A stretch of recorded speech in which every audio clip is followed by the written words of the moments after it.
After watching this video, you will know the do's and don'ts of hearing aid care. Be able to carry out daily care of your hearing aid. Be able to carry out battery replacement, and know when to carry out tubing replacement. This hearing aid is indeed an amazing device, but it's so small. Is it hard to maintain? Don't worry, it's simple. What should I do? It is okay, we will show you. There are a few do's and don'ts for hearing aids. Do not get it wet, as hearing aid is not waterproof. Remove it before showering. Remove it before sleeping.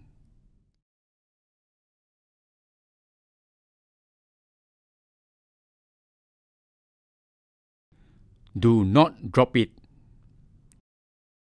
Do not use hairspray on it. Daily care. Take off your hearing aid when not in use. Remember to open the battery compartment to switch off the hearing aid to maximize the battery life. Clean it with a dry cloth to remove any earwax, sweat, and other foreign material on the hearing aid and the ear mole. Brush the sound ball of the ear mole. Ensure the sound ball is facing downwards during cleaning to prevent any earwax from entering the sound ball. Put the hearing aid into the hearing aid container for safekeep. The hearing aid container has a drying capsule to absorb moisture. Change the drying capsule once its color has changed. If you are not sure, change the capsule once a month. It is important for the hearing aid to be dry and the drying capsule to be fresh. This prevents your hearing aid from corrosion.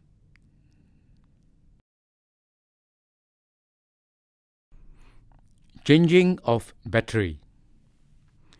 Depending on the battery size and your usage, the hearing aid battery needs to be changed every 10 to 14 days.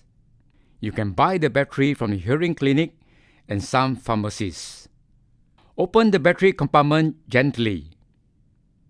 Insert a new battery into the compartment. Ensure that the positive sign or the flat surface is facing up.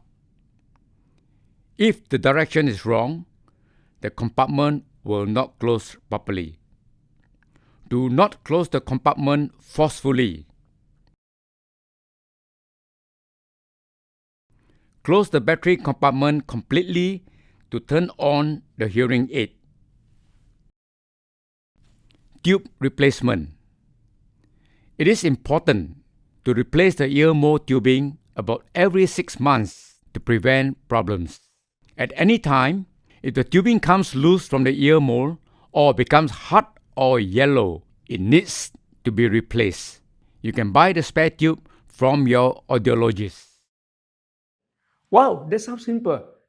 I believe I can handle it. Yes, it is definitely within your means. If any problem, you can always make an appointment with your audiologist.